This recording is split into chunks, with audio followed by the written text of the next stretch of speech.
दोस्तों, welcome to YouTube channel biology with S bio sir. आज हम केमिस्ट्री के टॉप 100 प्रश्न लेकर आए हैं जो सभी कॉम्पिटिटिव परीक्षाओं में जैसे SSC, CGL, CHSL, bank PO,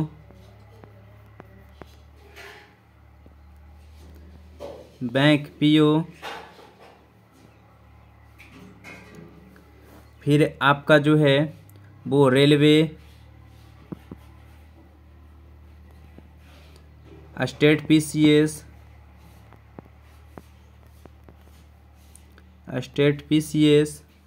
GD, पटवारी, डिफेंस इत्यादि जैसे परीक्षाओं में ये प्रश्न पूछे जाते हैं। तो चलिए हम देखते हैं आज का प्रश्न को स्टार्ट करने से पहले अगर अभी तक हमारे YouTube channel biology with S bio sir को सब्सक्राइब नहीं किए हैं तो चैनल को सब्सक्राइब करें और बेल आइकन को दबा दें। तो चलिए देखते हैं प्रश्न क्या कहता है। प्रश्न जो कहता है कि रसायन विज्ञान का जनक किसे कहा जाता है, तो रसायन विज्ञान का जो जनक है वो आपका लेवोसिये को कहा जाता है। रसायन विज्ञान का जनक किसे कहा जाता है? लेवोसिये को कहा जाता है, लेवासियर को या फिर लेवोसिये को कहा जाता है। अगला कहता है कि किसने कहा कि सभी पदार्थ अत्यंत सूक्ष्म कणों से बने होते हैं। किसने बताया था कि पदार्थ जो है वो अत्यंत सूक्ष्म कणों से मिलकर बना होता है? तो ये जो है वही कनाद साहब ने बताए थे। कनाद साहब ने बताए थे कि जितने भी पदार्थ हैं सभी पदार्थ अत्यंत सूक्ष्म कणों से मिलकर बना होता है। नेक्स्ट देखते हैं। नेक्स्ट कहता क्या है कि पदार्थ के अत्यंत सूक्ष्म कणों को क्या कहा जाता है? पदार्थ के अत्यंत सूक्ष्म कणों को जो है ये आपका परमाणु कहा जाता है, एटम कहा जाता है। पदार्थ के अत्यंत सूक्ष्म कणों को क्या कहा जाता है? परमाणु कहा जाता है। कहता है कि वह पदार्थ जिसे गर्म करने पर सीधे ठोस रूप से गैस बन जाता है उसे क्या कहते हैं? वैसे पदार्थ जिसे गर्म करने पर सीधे ठोस और गैस रूप बन जाता है उसे क्या कहते हैं? तो उसे कहते हैं आयोडीन और कपूर, है ना। आयोडीन और कपूर एक ऐसे पदार्थ हैं जिसे गर्म करने पर सीधे ठोस और गैस रूप में परिवर्तित हो जाता है, बदल जाता है। चलिए आगे देखते हैं। कहता है कि वह शुद्ध पदार्थ जिसे विभाजित नहीं किया जा सकता क्या कहा जाता है? वह पदार्थ जिसे विभाजित नहीं किया जा सकता, नहीं बांटा जा सकता, उसे जो है एलिमेंट के नाम से जानते हैं। चलिए आगे देखते हैं। कहता है कि पृथ्वी पर सबसे अधिक कौन सा तत्व पाया जाता है? तो पृथ्वी पर सबसे अधिक जो है वो आपका ऑक्सीजन है ना। पृथ्वी पर सबसे अधिक कौन सा तत्व पाया जाता है? ऑक्सीजन है। और आपको बता दें कि वायुमंडल में जो ऑक्सीजन की मात्रा है वो आपका 21% है। कितना है? 21% है। नेक्स्ट कहता है कि पृथ्वी पर दूसरा सबसे अधिक पाया जाने वाला तत्व कौन है? पृथ्वी पर दूसरा सबसे अधिक पाया जाने वाला तत्व जो है वो आपका सिलिकॉन है। क्या है? सिलिकॉन है। नेक्स्ट कहता है कि मनुष्य के शरीर में सबसे अधिक कौन सा तत्व पाया जाता है? तो मनुष्य के शरीर में सबसे अधिक जो पाया जाने वाला तत्व है वो आपका ऑक्सीजन है। क्या है? ऑक्सीजन है। नेक्स्ट कहता है कि पृथ्वी के भूपटल पर ऑक्सीजन की मात्रा कितनी परसेंट है? पृथ्वी के भूपटल पर ऑक्सीजन की कितनी मात्रा है? तो आपका जो है 46.60% है भूपटल पर। अगर वायुमंडल की बात करें तो वायुमंडल में जो ऑक्सीजन है वो आपका 21% आता है। चलिए आगे देखते हैं। नेक्स्ट कहता है कि पृथ्वी के भूपटल पर सिलिकॉन की मात्रा कितनी है? तो पृथ्वी के भूपटल पर सिलिकॉन की जो मात्रा है 27.72% है, यानी कि 27.72% पृथ्वी के भूपटल पर सिलिकॉन की मात्रा होती है। नेक्स्ट कहता है कि मानव शरीर में ऑक्सीजन की मात्रा लगभग कितना प्रतिशत पाया जाता है ना। मानव शरीर में ऑक्सीजन की मात्रा लगभग कितना परसेंट पाया जाता है? तो ये जो है आपका 65% पाया जाता है। नेक्स्ट कहता है कि मानव शरीर में कार्बन की मात्रा लगभग कितना % पाया जाता है। मानव शरीर में कार्बन की मात्रा जो है कितना % है, तो आपका 18% है। कितना % है, 18% है। कहता है पृथ्वी के भूपटल पर एल्युमिनियम की मात्रा कितना % है। पृथ्वी के भूपटल पर एल्युमिनियम की जो प्रतिशत है वो आपका 8.13% है। चलिए आगे देखते हैं। नेक्स्ट कहता है कि पृथ्वी पर तीसरा सबसे अधिक पाया जाने वाला तत्व कौन है। पृथ्वी पर तीसरा सबसे अधिक पाया जाने वाला जो तत्व है वो आपका एल्युमिनियम है। क्या है, एल्युमिनियम है ना। चलिए आगे देखते हैं। कहता है कि बारूद तथा कुहासा किसका उदाहरण है। बारूद तथा कुहासा जो है आपका बिस्मांगी मिश्रण का उदाहरण है ना। बारूद और कुहासा जो है बिस्मांगी मिश्रण का उदाहरण है। नेक्स्ट कहता है कि चीनी तथा नमक का जलीय विलयन नमक या चीनी या नमक का जलीय विलयन और हवा किसका उदाहरण है। तो ये जो है आपका समांगी मिश्रण का उदाहरण है। चीनी या नमक का जलीय विलयन और हवा जो है किसका उदाहरण है, समांगी मिश्रण का, समांग मिश्रण का उदाहरण है। जल क्या है, तो जल जो है एक यौगिक है। जल क्या है, यौगिक है। चलिए आगे देखते हैं। नेक्स्ट कहता है कि सोना चांदी तथा ऑक्सीजन किसके उदाहरण है। तो सोना चांदी और ऑक्सीजन जो है वो एक एलिमेंट है ना। शर्करा तथा नमक के मिश्रण को अलग करने की विधि को क्या कहते हैं, है ना। शर्करा और नमक के मिश्रण को अलग करने की विधि को जो है वो क्रिस्टलाइजेशन कहा जाता है, रवाकरण कहा जाता है, क्रिस्टलाइजेशन। चलिए आगे देखते हैं। नेक्स्ट कहता है कि द्रवों के मिश्रण को अलग करने की विधि क्या कहलाती है। द्रवों के मिश्रण को अलग करने की विधि जो है वो आचमन विधि कहलाता है, डिस्टिलेशन कहलाता है, आचमन विधि कहा जाता है। कहता है कि दो ठोस पदार्थ जैसे कपूर, नेफ्थलीन, अमोनियम क्लोराइड तथा एंथ्रासीन को अलग करने की विधि क्या कहलाता है। तो ये जो है सब्लिमेशन कहलाता है, उधर्वपातन कहलाता है ना। चलिए आगे देखते हैं। नेक्स्ट कहता क्या है कि कच्चे तेल में शुद्ध डीजल, पेट्रोल, मिट्टी तेल, कोलतार आदि को अलग करने की विधि को क्या कहते हैं। तो ये जो है फ्रैक्शनल डिस्टिलेशन कहा जाता है, आंशिक आसवन कहा जाता है।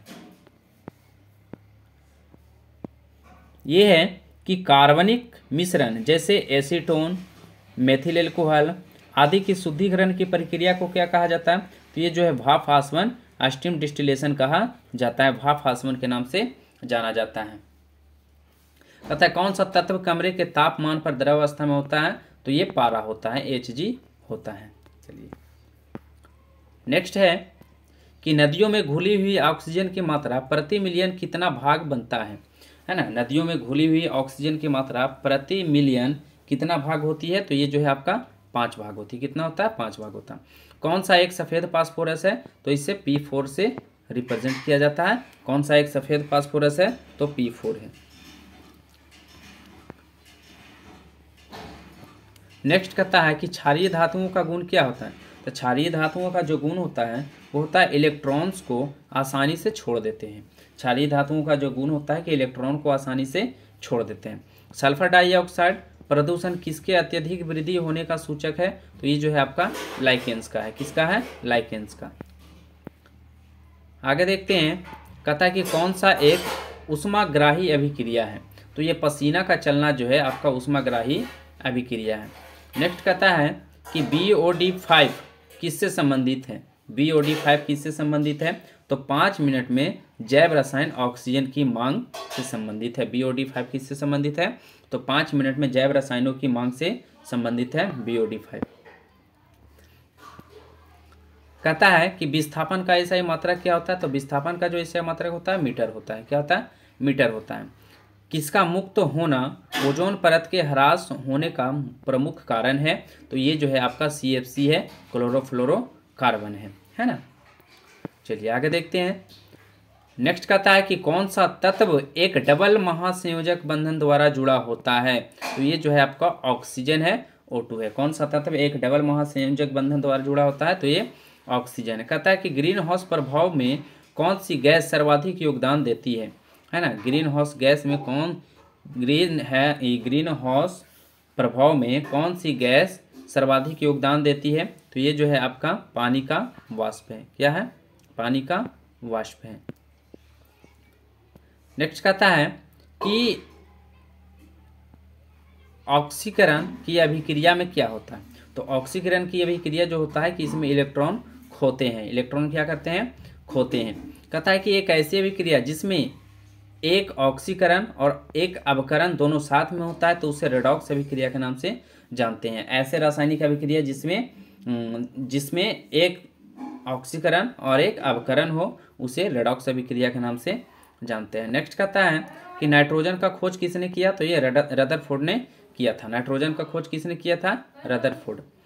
कहता है कि पीवीसी का पूरा नाम क्या है? पीवीसी का जो पूरा नाम है पॉलीविनाइल क्लोराइड।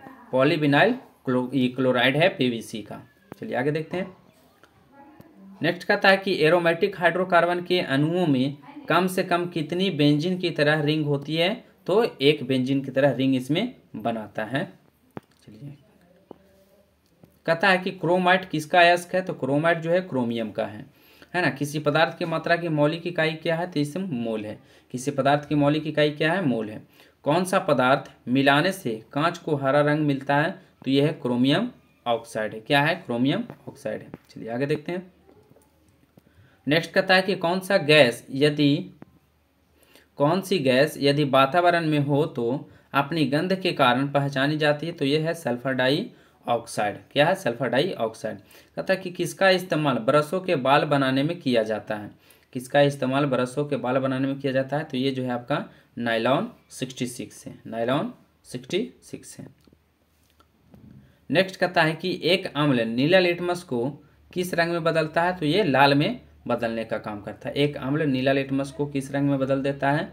तो लाल में बदल देता है। नेक्स्ट कहता है कि मोटर वाहनों के धुओं में कौन खतरनाक गैस होता है? तो ये आपका कार्बन मोनोऑक्साइड होता है। क्या होता है? कार्बन मोनोऑक्साइड होता है। कहता है प्रोटॉन एवं किसका द्रव्यमान एक समान होता है? तो प्रोटॉन और न्यूट्रॉन का जो द्रव्यमान होता है वो सेम होता है, बराबर होता है, इक्वल होता है। चलिए आगे देखते हैं। कहता है कि किस विधि का प्रयोग करके हम बिलियन में से बिली को विभक्त कर सकते हैं? तो ये जो है आपका वाष्पीकरण है। क्या है? वाष्पीकरण है। कहता है बॉक्साइड किसका अयस्क है? तो ये एल्युमिनियम का अयस्क है। बॉक्साइड किसका अयस्क है? एल्युमिनियम का अयस्क है। इसका जो सूत्र होता है वो होता है Al2O3 इंटू 2H2O। 2H2O इस बॉक्साइड का सूत्र होता है। चलिए आगे देखते हैं। नेक्स्ट कहता है कि एक आधुनिक आवर्त सारणी किसके सिद्धांत पर आधारित है? ये आधुनिक आवर्त सारणी किसके सिद्धांत पर आधारित है? तो ये जो है मोसले के सिद्धांत पर आधारित है। किसी पदार्थ की परमाणु भार समान एवं परमाणु संख्या असमान हो, अलग हो, तो उसे क्या कहते हैं? तो उसे समभारिक के नाम से जाना जाता है। किसी पदार्थ की परमाणु भार समान लेकिन परमाणु संख्या क्या हो? अलग अलग हो, असमान हो, तो उसे समभारिक कहा जाता है। चलिए आगे देखते हैं। नेक्स्ट कहता है क्या है कि किसी पदार्थ की परमाणु संख्या समान परंतु परमाणु भार असमान हो तो उसे क्या कहते हैं? तो उसे समस्थानिक कहा जाता है। जिस पदार्थ की परमाणु संख्या समान लेकिन परमाणु भार क्या हो? असमान हो, अलग अलग हो, उसे समस्थानिक कहा जाता है। कहता है कि CFC क्लोरोफ्लोरोकार्बन के उत्पादन को घटाने के लिए एक प्रोटोकॉल बना है, उसका नाम क्या है? तो उसका जो नाम है मॉन्ट्रियल प्रोटोकॉल है। क्या है? मॉन्ट्रियल प्रोटोकॉल है। चलिए आगे देखते हैं। नेक्स्ट कहता है कि कॉपर का अयस्क है। कॉपर का अयस्क जो है वो एक मैलेकाइट है। क्या है? मैलाकाइट है। कांच को और किस नाम से जाना जाता है? तो कांच को जो है अतिशीत द्रव के नाम से भी जाना जाता है। कहता है कि जिंक का अयस्क है। तो जिंक का जो अयस्क है एस्फेलेराइट है। क्या है? एस्फेलेराइट है। अगर और भी इसका देखें तो जिंक का जो होता है जिंक ब्लेड होता है। जिंक ब्लेड होता है ना, ये भी आपका जो है जिंक का अयस्क है। नेक्स्ट कहता है कि कांच किससे प्राप्त किया जाता है? तो कांच जो है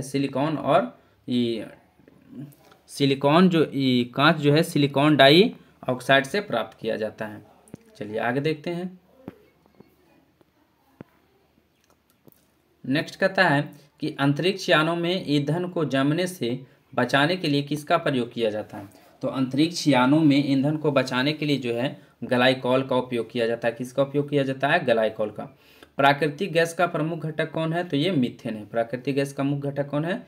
मीथेन है ना। अगर बायोगैस का मुख्य घटक बोले तो बायोगैस का भी मुख्य घटक जो है वो मीथेन होता है, CH4 होता है। यूरेनियम का अयस्क कौन है? तो यूरेनियम का जो अयस्क है वो आपका कॉर्नोटाइट है। यूरेनियम का अयस्क क्या है? कॉर्नोटाइट। नेक्स्ट कहता है कि किसका प्रयोग प्रकाश के उत्पादन में और धातुओं की वेल्डिंग करने में होता है? तो ये एसिटिलीन का प्रयोग किया जाता है। किसका प्रयोग प्रकाश के उत्पादन में और धातुओं की वेल्डिंग करने में होता है? तो एसिटिलीन का। कहता है कि रेडियो सक्रिय कार्बन उपयोग किस लिए किया जाता है? रेडियो सक्रिय कार्बन का जो उपयोग है वो किस लिए किया जाता है? तो यह फॉसिल्स के लिए किया जाता है। फॉसिल्स या पुरातत्व अवशेष की उम्र का पता लगाने के लिए जो है रेडियो सक्रिय का उपयोग किया जाता है। नेक्स्ट कहता है कि वायुमंडल के किस परत में ओजोन गैस पाई जाती है? तो वायुमंडल के किस परत में? तो ये जो है आपका समताप मंडल में है, इसी को कहते हैं स्ट्रेटोस्फीयर। चलिए आगे देखते हैं। नेक्स्ट कहता है कि बुलेट प्रूफ जैकेट बनाने के लिए किस तंतु का उपयोग किया जाता है? तो बुलेट प्रूफ जैकेट बनाने के लिए केवलर तंतु का उपयोग किया जाता है। केवलर तंतु का उपयोग किया जाता है। कहता है मैग्नीज का अयस्क क्या है? तो मैग्नीज का जो अयस्क है मैग्नेटाइट है। क्या है? मैग्नेटाइट है। चलिए आगे देखते हैं। नेक्स्ट कहता है कि सन 1984 ईस्वी में भोपाल गैस त्रासदी में किस गैस का रिसाव हुआ था? तो ये जो है आपका मिथाइल आइसोसाइनेट है। क्या है? मिथाइल आइसोसाइनेट है। नेक्स्ट कहता है कि सिरका बनाने में किस अम्ल का उपयोग किया जाता है? तो सिरका बनाने में एसिटिक अम्ल का प्रयोग किया जाता है। मर्क्यूरी अयस्क है किसका? तो ये जो है आपका सिनेवार का है ना। मर्क्यूरी अयस्क है किसका? सिनेवार का। बेंजीन का खोज किसने किया था? माइकल फैराडे ने किया था। बेंजीन का खोज किसने किया? माइकल फैराडे ने किया था। कहता है कि किसका इस्तेमाल शराब, दवाइयों और वायुयानों में ईंधन के रूप में किया जाता है? तो ये जो है आपका इथाइल एल्कोहल का। इथाइल एल्कोहल का जो प्रयोग है, इस्तेमाल है, वो शराब, दवाइयों और वायुयानों में किया जाता है। लोहा अयस्क है, तो लोहा का अयस्क क्या है? मैग्नेटाइट है। क्या है? मैग्नेटाइट है। चलिए आगे देखते हैं। नेक्स्ट कहता है कि एथिलीन क्या है? एथिलीन जो है एक अध्रुवीय अणु है। क्या है? एक अध्रुवीय अणु है। नेक्स्ट क्या कहता है? ये कहता है कि यदि पानी से दुर्गंध आती है, तो उस दुर्गंध में क्या मिलाकर दूर किया जा सकता है? तो ये जो है सक्रिय चारकोल मिला देने से जो पानी से दुर्गंध आता है वो खत्म हो जाएगा। नींबू में कौन सा अम्ल पाया जाता है? तो ये जो है आपका सिट्रिक अम्ल पाया जाता है। नेक्स्ट कहता है कि कठोर पानी को उबालकर या उसमें कैल्शियम हाइड्रोक्साइड मिलाकर उसे मृदु जल बनाने की प्रक्रिया को क्या कहा जाता है? तो उसे जो है क्लार्क की प्रक्रिया कहा जाता है। क्या कहा जाता है? क्लार्क की प्रक्रिया कहा जाता है। नेक्स्ट है कि संतरे में कौन सा अम्ल पाया जाता है? तो ये सिट्रिक अम्ल पाया जाता है। इमली में कौन सा अम्ल पाया जाता है? टार्टरिक अम्ल पाया जाता है। टमाटर में कौन सा अम्ल? ऑक्जेलिक अम्ल पाया जाता है। नेक्स्ट है कि दही में कौन सा अम्ल पाया जाता है? तो दही में लैक्टिक अम्ल पाया जाता है। चींटी और बिच्छू के डंक में कौन सा अम्ल? तो ये फॉर्मिक अम्ल पाया जाता है चींटी और बिच्छू के डंक में। नेक्स्ट कहता है कि दूध का पीएच मान क्या होता है? दूध का पीएच मान जो है 6.4 होता है। अगर इसकी प्रकृति की बात करें तो इसकी प्रकृति जो हो जाती है वो अम्लीय होती है। क्या होती है? अम्लीय होती है दोस्तों। कहता है मूत्र का पीएच मान क्या होता है? तो ये 6 होता है। मूत्र का पीएच मान 6 होता है। नींबू का पीएच मान क्या होता है? 2.2 होता है। सिरका का पीएच मान 2.4 होता है। अब कहता है कि पेयजल जल का पीएच मान कितना होता है? 7 होता है, या एक उदासीन भी होता है ना। कहता है कि किसी विलयन का पीएच मान अगर 7 से नीचे है तो उसका स्वाद होगा अम्लीय। और अम्लीय कहने का मतलब कि इसका जो स्वाद होगा ये कैसा होगा? तो ये खट्टा होगा। क्या होगा? खट्टा होगा, है ना। खट्टा होगा। चलिए आगे देखते हैं। नेक्स्ट कहता है कि किसी विलयन का पीएच मान 7 से ऊपर है तो उसका स्वाद कैसा होगा? क्षारीय होगा, कड़वा होगा। कैसा होगा बच्चों? कड़वा होगा। चलिए आगे देखते हैं। नेक्स्ट कहता है कि कॉपर और जिंक मिलकर किस मिश्र धातु का निर्माण करते हैं? तो कॉपर और प्लस जिंक मिलने से ये पीतल का निर्माण होता है। क्या होता है? पीतल का निर्माण होता है। कहता है कि कॉपर, जिंक और निकेल मिलकर किस मिश्र धातु का निर्माण करता है? तो ये जर्मन सिल्वर का निर्माण करता है। नेक्स्ट कहता है कि कॉपर और टीन मिलकर किस मिश्र धातु का निर्माण करते हैं? तो ये कांसा। कॉपर और टीन मिलकर किस मिश्र धातु का निर्माण होता है? तो ये कांसा बनता है। नेक्स्ट देखते हैं। नेक्स्ट कहता है कि copper plus zinc plus tin मिलकर किस मिश्र धातु का निर्माण करता है? तो गन मेटल का। कॉपर, जिंक और टीन मिलकर किस मिश्र धातु का निर्माण होता है, तो ये गन मेटल का। चलिए आगे देखते हैं। नेक्स्ट कहता है कि लेड और टिन मिलकर किस मिश्र धातु का निर्माण होता है, तो ये टांका का निर्माण होता है ना, टांका मिश्र धातु का निर्माण होता है। चलिए आगे देखते हैं। नेक्स्ट कहता है कि सस्ते आभूषण बनाने में किस मिश्र धातु का इस्तेमाल किया जाता है, तो सस्ते आभूषण बनाने के लिए जो है वो आपका रोल्ड गोल्ड एवं डच मेटल का उपयोग किया जाता है, इस्तेमाल किया जाता है। चलिए आगे देखते हैं। कहता है कि बर्तन बनाने में किस मिश्र धातु का इस्तेमाल किया जाता है, तो पीतल तथा जर्मन सिल्वर का, पीतल तथा जर्मन सिल्वर का। सिक्का बनाने में किस मिश्र धातु का उपयोग किया जाता है, तो Manju mental, Manju mental. Next कहता है कि तोप गियर तथा बेयरिंग बनाने में किस मिश्र धातु का इस्तेमाल किया जाता है, तो ये जो है आपका गन मेटल है। क्या है, गन मेटल है। जहाज का पंखा बनाने में किस मिश्र धातु का उपयोग किया जाता है, तो ये है डेल्टा मेटल है। क्या है, डेल्टा मेटल है। नेक्स्ट कहता है कि ऑटोमेटिक फ्यूज बनाने में किस मिश्र धातु का उपयोग किया जाता है, तो रोज मेटल का, रोज मेटल का उपयोग किया जाता है। चलिए आगे देखते हैं। तो ये कहता है कि हवाई जहाज का ढांचा बनाने के लिए किस मिश्र धातु का इस्तेमाल किया जाता है, तो यह है मैग्नीशियम का। हवाई जहाज का ढांचा बनाने के लिए किस मिश्र धातु का उपयोग किया जाता है, मैग्नीशियम का। आज का ये लास्ट प्रश्न है और कहता है कि एल्युमिनियम और मैग्नीशियम के मिलने से किस मिश्र धातु का निर्माण होता है, तो यह है मैग्नीशियम। क्या है, मैग्नीशियम। एल्युमिनियम और मैग्नीशियम को मिलाने से एक मिश्र धातु बनता है और उसी मिश्र धातु को हम लोग मैग्नीशियम कहते हैं। तो चलिए इसके साथ यहीं पे हम आज का क्लास को समाप्त करते हैं। तब तक के लिए जय हिंद, जय भारत।